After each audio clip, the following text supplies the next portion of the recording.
ny mofinaina isan'andro atolotry ny mpitandrina rakotina valina maoly.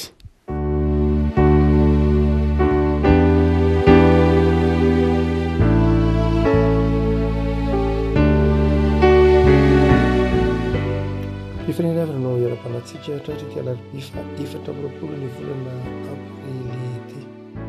Ny mofinaina voalahatra ny sampana sekolalahady foibe dia ny bokin'ny Isaia mpaminany Isaia toko 20, Isaia toko 20 andiny 7:20 ka hatramin'ny 12:20. Isaia toko 20 andiny 7:20 ka hatramin'ny 12:20. Perikopasika tamin'ny alahady ihany moa izy ity riavako amin'anaran'i Jesosy. Ny fampahoriana tsy hore eo amin'ny taninao intsony, na ny fandravana sy ny fandriganana ao anatin'ny faritaninao. Ny mandanao dia atao hoe famonjena, ary ny vavahadinao ataonao hoe fiderana. Tsy ny masoandro intsony no fanazavananao no ny andro, ary tsy ny fangarangaran'ny volana no hanazavanao, fa Jehovah no fanazavananao mandrakizay, ary Andriamanitrao no voninahitrao. Tsy letika intsony ny masoandronao, ary ny volanao tsy hisoka, fa Jehovah no fanazavananao mandrakizay, ary ho tapitra ny andro fahalelovanao. Ary ny olona rehetra ho marina avokoa, hanana ny tany ho mandrakizay izy, eny ho volomaitso eo amin'ny sahako, asan'ny tanako ho fampiseho amboninahitra. Ny kely ho tonga arivo, ary ny malemy ho tonga firenena mahery. Izaho Jehovah no nafaingana izany amin'ny fotoany. Ray masonao manamasinana ny fahamarinana, teninao no fahamarinana. Amen. Ity Isaia 20 rehefa malala dia faminaniana ny amin'ny fiainana ho avy eo amin'ny zanak'Israely, ny fahatapera, ny fahababoana, ny fanafahan'ny tompony vahoakany izay babo tany Babilôna, ary fampanantenan'ny tompo famonjena sy famirapiratana ho an'ny fireneny Israely. Ny 9:20 no hoentina mampahery anao. Ny fampahoriana tsy hore eo amin'ny taninao intsony, na ny fandravana sy ny fandriganana ao anatin'ny faritaninao. Ny mandanao dia ataonao hoe famonjena, ary ny vavahadinao ataonao hoe fiderana. Amin'ny fotoana izay iantefany ity faminaniana ity dia efa rava tanteraka ny manda. Efa rava ny manda ndravan'ny Babilônianina, efa rava ny manda, ary ny vavahady aza dia efa tsy teo intsony, fa tsisy vavahady intsony, satria rava ilay tanànan'ny zanak'Israely, ilay fanjakana atsimo zany, efa rava, fa tsisy ninina intsony. Ny matanjaka efa nentina babo tany Babilôna, ary ny sasany aza moa dia efa maty martiora tany Egypta. Ireo olon-dehibe efa tsy dia tena afaka nao na inona na inona intsony no tavela tao Jerosalema, ary ny vangoritra niditra tao Jerosalema, ny hafa firenena nanitsakitsaka ny tanin'ny Jerosalema, ny tanin'ny fidian'Andriamanitra, natokan'Andriamanitra ho an'ny fireneny Israely. Ary dia faharavana ilay tanàna izay namiratra tamin'ny andron'ny Davida, dia rava haolo, tsy maty hijery. Ary dia eto dia manome fanantenana ny tompo, fanantenana izay ho an'ny Israely. Fa raha toa ka mijanona amin'ny tantaran'ny zanak'Israely tsika dia tsy tena mazava tsara ity Isaia toko 20 ity. Mandrak'ity moa ny androany ny Israely dia mbola miandry ny fahatanterahany Isaia toko 20 ity, mbola miandry ilay Mesia, miandry ilay mpanafaka, ary eo ampanamboarana ilay tempolo fahatelo rahateo moa, eo ampikasana hanao ilay tempolo fahatelo rahateo ny firenena any Israely. Fa itsika kosa dia mijery ity Isaia toko 20 ity amin'ny alalan'ny Jesosy Kristy tompo. Amintsika efa tonga Mesia, izay Jesosy ary izay rahateo.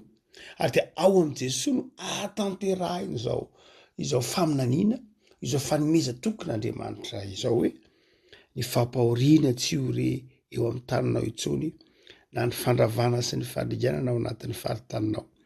Ny mandanao dia ataonao hoe famonjena, ary ny vavahadinao ataonao hoe fiderana. Raha tsorina fiadanana ny votoatiny zany afatra izany fiadanana. raha toa ka mijery ilay teny hoe ny fandravana sy ny fandringanana dia ao anatin'ny faritanao dia tsy ho hita tsony, tsy izy tsony. Ny teny hebreo ampiasain'ny Isaia eto rehefa miteny izy hoe fandravana, sheber. Ilay teny hoe fandravana dia tsy hoe fandravana nateraky ny fampiasana fitaovana dia manahoana loatra hoe angady ve sa tsy zay loatra le teny hoe sheber. Fa ny teny hoe fandravana dia raha jerena dia milaza hoe fisarahana, rupture, milaza fipasahana zavatra, fiparitahan-javatra, na mety koa hoe vogatry ny fanitsakitsahana nataon'ny fahavalo, fanambanina nataon'ny fahavalo, piétinement no miteny frantsay, dia potika rava tsisy raisina zay le sheber. Zany hoe lay niteraka fisamatsamahana, niteraka fisarahana, niteraka korontana, niteraka zavatra zay ataontsika hoe tsy mahatehijery-trony. Lay faharavana zay resahan'ny Isaia mpaminany eto dia tsy faharavana ataontsika hoe tsotra, fa faharavana miaraka amina fanambanina, miaraka amina fanitsakitsahana, miaraka amina fanaovana tsinitsinina. Zay ny teny hoe sheber. Dia hoy zany ny faminany eto manao hoe tapitra zany, tsy isy tsony zany, tsy isy tsony zany hoe fanaovana tsinitsinonanao zany, zany fanambaninanao zany, zany fieverananao toy ny tsinitsinina ka nitsakitsahana tany ambany faladia, zay le hoe sheber. Tsy isy tsony zany, tapitra zany. Rehavako roviny zany ny tanteraka. Ny teny hoe mahantra amin'ny teny hebreo na ny fahantrana amin'ny teny hebreo dia milaza zavatra fisaka, milaza zavatra fisaka toy ny mandady amin'ny tany, toy milaza zavatra tsy mitraka, toy ny miondrika, toy ny resy. Zay ny fakan'ny teny hoe mahantra, ny fakan'ny teny hoe ory amin'ny teny hebreo.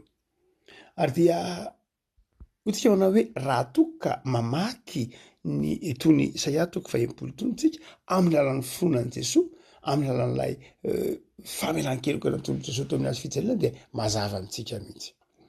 Jesosy lay nitondra fiadanana, Jesosy lay nanasitrana itsika zay nitorotoroa ny fahotana, niondrika noho ny fahotana, resy noho ny fahotana. Ny fahotana dia tsy nampitraka ny olona mihitsy, ny fahotana tsy nahatonga ny olona nitraka, fa ny fahotana dia nahatonga ny olona niondrika.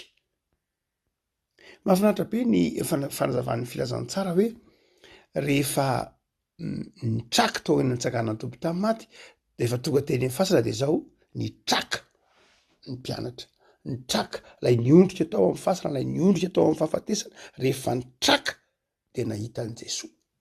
Jesosy lay mampitraka. Jesosy rehefa mitraka ianao dia mahita an' Jesosy. Raha miondrika ianao dia ny fahotanao, ny fahafatesana, lay sheber, lay rupture, lay fipasahana zay no hita rehefa miondrika.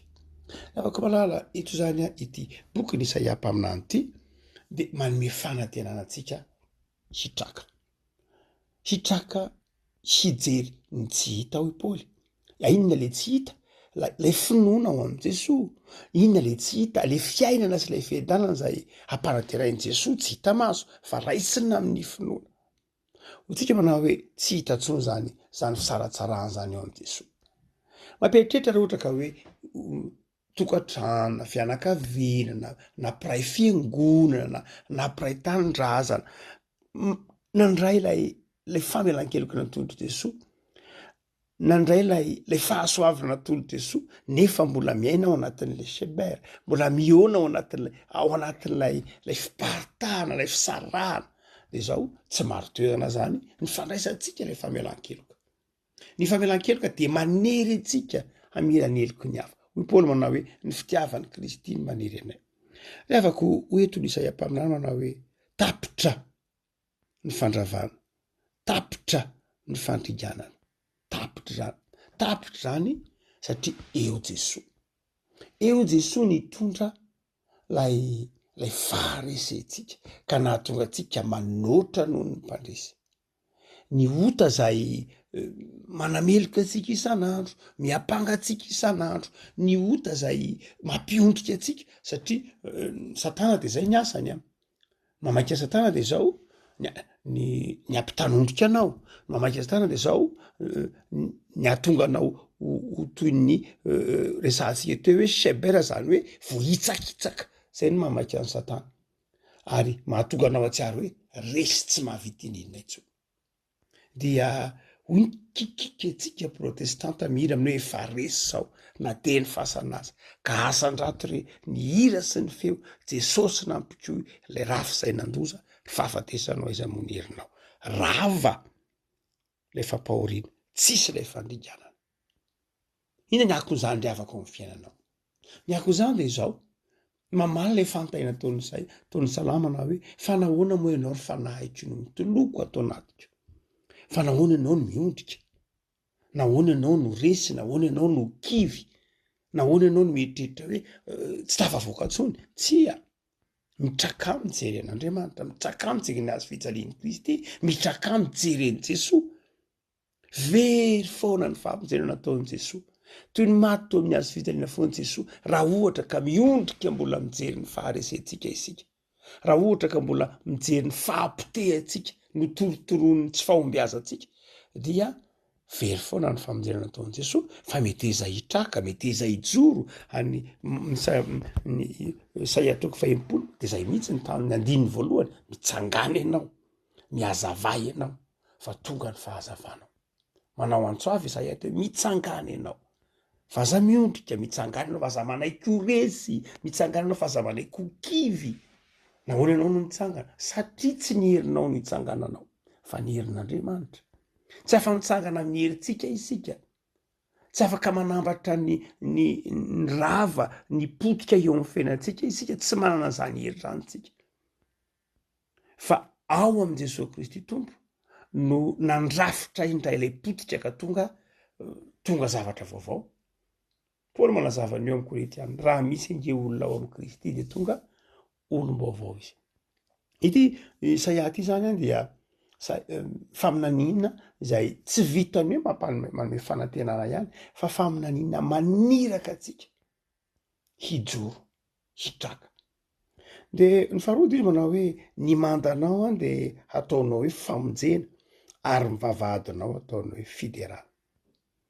Faminaniana amin'ny hoe ho vita le manda. Amin'ny fotoana zay ny antefany teny ity de mbola rava ny manda, mbola tsisy vavahady fa izao eo zany le Isaia mpaminany de miteny manao hoe hitanao io manda rava io ataonao hoe famonjena io.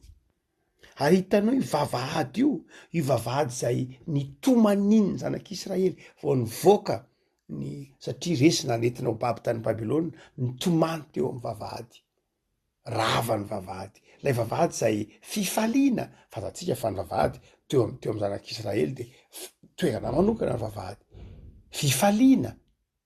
Ary dia hoy manao hoe io manda hitanao rava io de zao anjary famonjena io. Manda tsy midika hoe faharavana intsony, manda tsy midika hoe faharesena intsony, lay vavahady tsy midika hoe enatra intsony, tsy midika ranomaso intsony, tsy midika fanaovam-beloma intsony, satria zay le vavahady rehefa resy ny zanak'Israely ka nentinao baba, enatra, zay ny sarin'lay vavahady rava. Ary ranomaso, faharavam-pananana, zay midika lay manda rava. Tsy afaka niaro teny intsony zanak'Israely. De ito Andriamanitra manome toky manao hoe hitanao io manda io mandanao rava io de atao hoe famonjena. Hitanao io vavahady io de atao hoe fiderana. Jesosy afaka malala de miteny manao hoe izy ny vavahady. Zay mampahazava ny bokin'ny Isaia mpaminany 40 rehefa vakinao ao amin'i Jesosy dia mazava.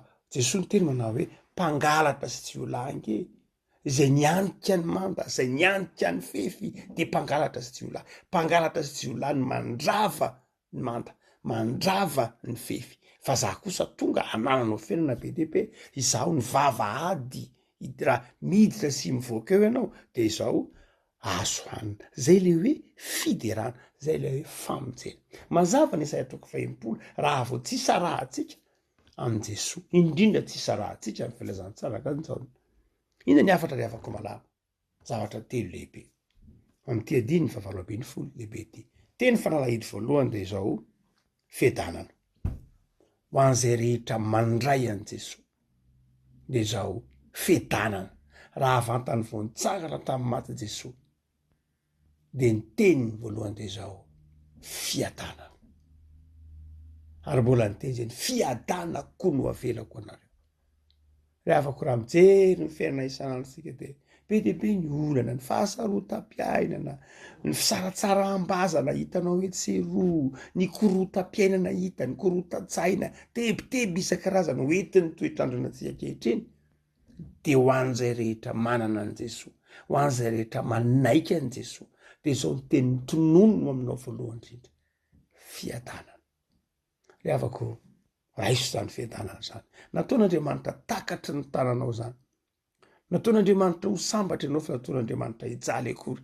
fa meteza hitraka meteza handray fiadanana aza fenona zavatra ro tontolo zao aloha ny tanana ndraiky nge ny tanantsika efa feny loatra ndratray ny lohantsika feny loatra ny fontsika feny loatra ary efa feny zavatra be dehibe loatra ny tanantsika feny zavatra be dehibe ny fontsika feny zavatra be dehibe ny lohantsika de tsy afaka mandray tsony le zavatra ataon'Andriamanitra rehefa feno sy mihevitra ho feno ange de zao hoe tsy afaka mandray na inona fa meteza ho foana meteza tsy isininona tsony meteza hana foana mihitsy foany ao am-ponao de ampidirao Jesosy rehefa manaiky hitondra ny tananao tsisy nininina eo natrehan'ny tomponao de fenony io rehefa manaiky hitondra ny fonao tsisy nininina eo natrehan'ny tomponao de fenony fiadanana io fa meteza ndray zany raiso ilay fiadanana raiso amin'ny finoana fa ny teny fanalahidy faharoa de zao fandresena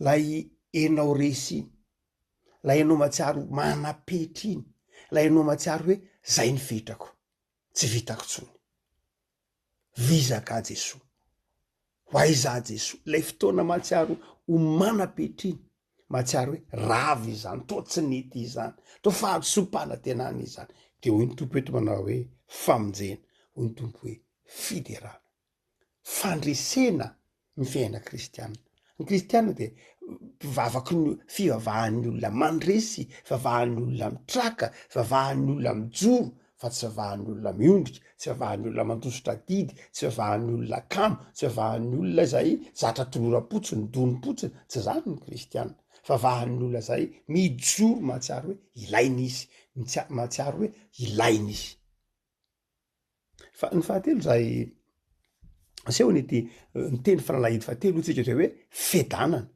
fandresena fa ny teny fahatelo de zao fanalahidy ambany andininy 20 de zao fanomezam-boninahitra an'Andriamanitra fanomezam-boninahitra an'Andriamanitra rehefa mandresy ianao de mahaiza manome voninahitra an'Andriamanitra zay rehetra manome voninahitra an'Andriamanitra no mitombo fandresena betsaka ny mandresy fa ny tena nomeny voninahitra betsaka ny mandresy fa tsy mahatsiaro ny voninahitra Andriamanitra rehefa manala atenatenan'ny herinandro tsika zao matoky fandresena atenatenan'ny herinandro tsika zao mahaiza manome voninahitra an'Andriamanitra lay Jesosy Kristy amin'izay efa nanolotra ny aina ary nitonona ho fahazavana izy any ampandresy anao izy any anomenao fiadanana ary izy any omenao voninahitra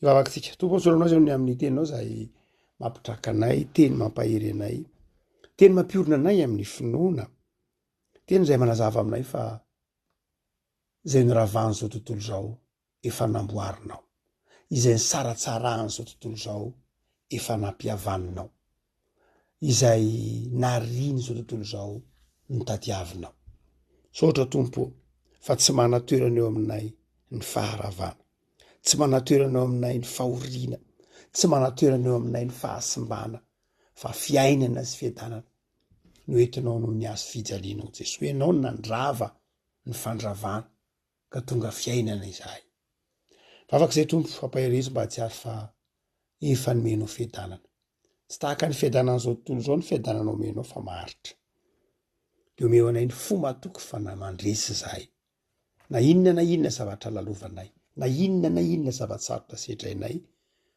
mandresy zay mananao. De ataovy manome voninahitra ny anaranao masina zay Tompo, ary enao raha teo no voninahitray. Dia rakofy amin'ny voninahitrao ny isan'andronay, ny fiainanay.